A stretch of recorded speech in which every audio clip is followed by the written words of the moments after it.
After nearly a decade under state control, Holyoke finally has a date on their calendar for when they'll officially regain control of the city's public schools. Welcome to Western Mass News at 4. I'm Chris Pisano. And I'm Abby Carnevale. Western Mass News reporter Reagan Lokri joins us live in studio after getting answers on what this means for the district. Reagan?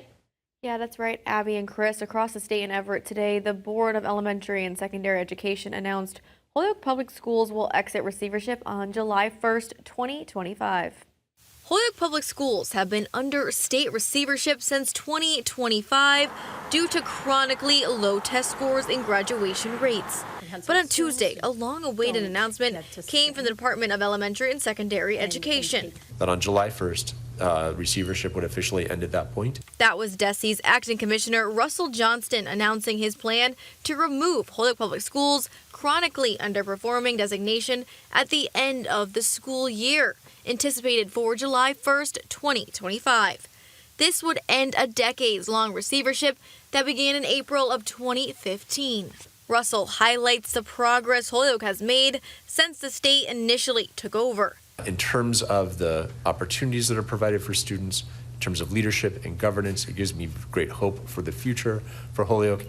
Specifically of note, an increase in the district's graduation rate from 60.2% in 2014 to 74.6% in 2023. Also, a decrease in the out-of-school suspension rate from 20% in 2013 through 2014 school year to 9% in the 2022-2023 school year, and an increase in students in grades 11 and 12 completing advanced coursework, which was 39.5% in 2018 compared to 57% in 2024. Holyoke Mayor Joshua Garcia, also at the meeting, shared with board members how proud he is of the accomplishments they have made within the Holyoke Public School system. The last decade, I gotta say, our community has been doing a lot of soul searching, certainly going into receivership, and I'm talking on the governing community level.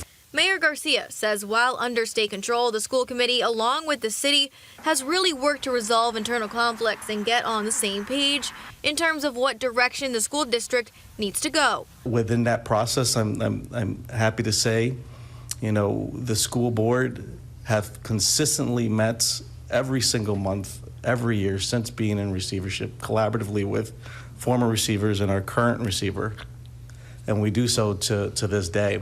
Mayor Garcia acknowledges there were lessons learned along the way, and he feels the district is ready to move forward. However, he assures the state that Holyoke resuming full control of their public school system is not something they're taking lightly. We understand that there's still so much more work to do. The committee continues to remain very committed to do what we need to do to prepare for this transition of power. Coming up tonight at 6, I'll have reaction from Holyoke Public Schools, as well as more on what needs to happen before the district takes back control on July 1st. Reporting live in studio, Reagan Lokri for Western Mass News.